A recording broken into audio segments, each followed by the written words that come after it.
الرحيم. الحمد لله رب العالمين والصلاة والسلام على أشرف الأنبياء والمرسلين. maanta waxaan casharkeenu eegaynaa maanta waa veterinary medicine seedkan markasta waxaad ka helaysaan waxyaalo ku saabsan dhaqashada xoolaha iyo xanuunada ku dhaca oo inta badan soo geedin doono insha Allah. maanta bal waxaanu eegaynaa animalska bal maanta laba qaybood baan kala qaybinaynaa. labada qaybood ee animalska maanta kala qaybinaynaa waxa weeyaan laba qaybood oo waaweyn. mid waxaan oranaynaa waxa la yiraahdaa RTO ductile وإنه قيبيننا وكان قيبتنا waxaan qaybeynaa RTO ductile qaybtana waxaynu qaybeynaa brisol ductile. RTO ductile ku waxa weeyaan RTO ductiles are infantile ungulates.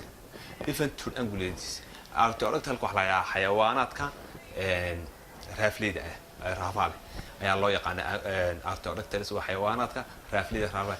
xayawaanaadka raafleyda maxaa kamid ah? xayawaanaadka raafleyda waxaa geeli baa kamid ah, kamaris baa kamid ah, jeerti ah, waxa kamid ah sheebiska baa kamid ah, goatiska baa kamid ah, antelope baa kamid ah, deeriska baa kamid ah, bigiska baa kamid ah. xayawaanadaas inta badan waad aragteen waxay leeyihiin laba qanjaafilood bay leeyihiin ama waxa weeyaan raafley baan oranaynaa raafley leeyihiin. brisodactyle ayaynu qaybeynaa animalska brisodactyle kale waxa weeyaan orthid ungulates. orthid ungulates waa weeyaan xayawaanaadka loo yaqaano qoobleyda. xayawaanaadka qoobleyda loo yaqaano iyo xayawaanaadka loo yaqaano raafleyda. marka weeyaan qoobleyda waxaanu qaybeynaa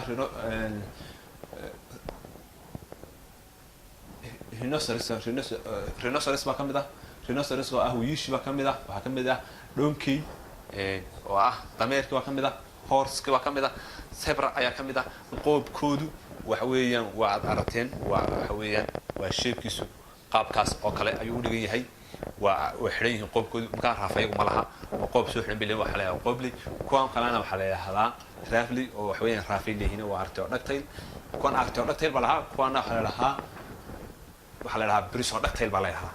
labada qaybood ayaynu bil eegaynaa xayawaanka maanta u qaybeynaa.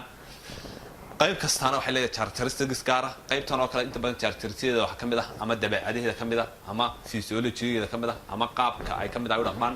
RTO ductiles inta badan waxa weeyaan ruminant waxa weeyaan for stomach bay leeyihiin. for stomach ayay leeyihiin halka brisodactyles inta badan ay yihiin monogastric ama simple stomach ama monogastric ay yihiin ay ku hadoon. intaasaynu maanta kusoo koobaynaa casharradeena dambe insha Allah. waxaynu ku eegaynaa waxyaalo fara badan oo wax weeyaan ku saabsan veterinary medicine ama animal science oo aad basaad u taqaanaan channelkeena Somali Veterinary.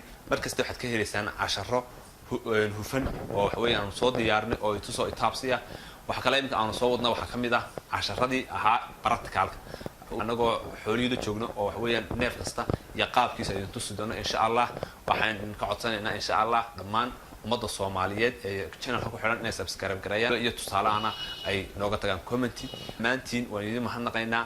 waxaan leenahay soo dhawaada nagu soo biira gacmo furan baynu ku soo dhaweynaynaa ma sha Allah. insha Allah khayr baynu rajeynayaa dhammaantayo waxa weeyaan thank you so much. aad iyo aad baad u mahadsantihiin dhammaantiin.